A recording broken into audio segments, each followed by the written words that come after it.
14वीं की रात एक खूबसूरत दुल्हन जो जिन्नात के जाल में फंस जाती है। आखिर वो इस जाल में कैसे फंसी? क्या वो इस पुरस्कार ताकत के आगे बेबस हो जाएगी या वो इस जाल से बच जाएगी? आखिर में इस दुल्हन के साथ क्या हुआ? ये वीडियो आपको जिंदगी का एक इंतहाई अहम पैगाम देने वाली है। ये वीडियो आपके लिए बहुत मुफीद साबित होगी। बिस्मिल्लाहिर्रहमानिर्रहीम। मैं हूँ मोमिना और आप देख रहे हैं wisdom by Momina. Ibn Battuta ने अपनी किताब रोहला में ये वाक़या जिक्र किया है कि मैं एक दफा जज़ाइर अंडमान गया। वहाँ सारे मुसलमान थे। मैंने पूछा कि तुम सारे कब से मुसलमान हुए हो? उन्होंने कहा कि हम तो पैदाइशी मुसलमान हैं। बाकी काजी से पूछ रहे, उनको पता होगा। वहाँ के काजी से पूछने पर उसने बताया कि यहाँ इस्लाम दूसरी सदी में आया था। दूसरी सदी में एक अरब ताजिर जिसका नाम शेख अहमद था, यहाँ के एक घराने के साथ उनके तिजारती ताल्लुकात थे। एक दफा जब वो आया तो जिस घर के साथ उनके तिजारती ताल्लुकात थे उस घर के तमाम अफराद रो रहे थे।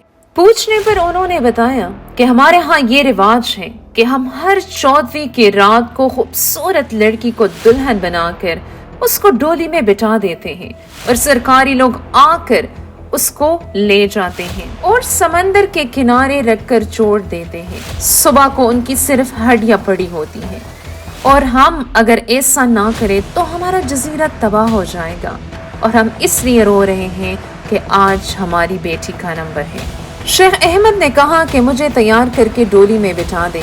उस घर वालों ने इनकार किया, लेकिन शेख अहमद के इसरार पर उन्होंने उसको तैयार करके सरकारी लोगों के हवाले किया। उन्होंने उसको जब समंदर के किनारे छोड़ दिया तो शेख अहमद ने अपने गिर्द एक दायरा लगा लिया और कुरान पढ़ने लगा और आयतुल कुर्सी पढ़ने लगा। शेख अहमद फरमाते हैं कि जब आधी रात हो गई तो समंदर से अजीब व गरीब मखलूक आकर इस दायरे से टकरा कर वापस हो जाती और चीखें मारती।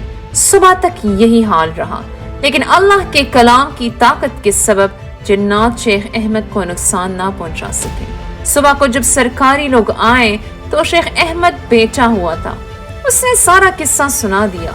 वो उसको बादशाह के पास लेकर गए। बादशाह को उसने बताया कि मैं अरब का मुसलमान हूँ, हमें ये मखलूक कुछ नहीं कह सकती। बादशाह ने उसको कहा कि 1 महीना और रुक जाओ और अगर अगली बार भी बच गए तो हम सब तुम्हारा दीन इस्लाम कबूल कर लेंगे। अगले महीने फिर शेख अहमद को तैयार करके समंदर के किनारे बिठा दिया और आधी रात को फिर वही मखलूक आई और सुबह तक कोशिश करने पर शेख अहमद को नुकसान ना पहुंचा सके। जब सुबह हुई तो जिन्नात ने शेख अहमद को कहा कि हम तो जजीरा छोड़ने वाले नहीं थे, लेकिन तुम्हारी वजह से छोड़ दिया। सुबह जब बादशाह और सारे लोग आ गए तो सब ने इस्लाम कबूल कर लिया।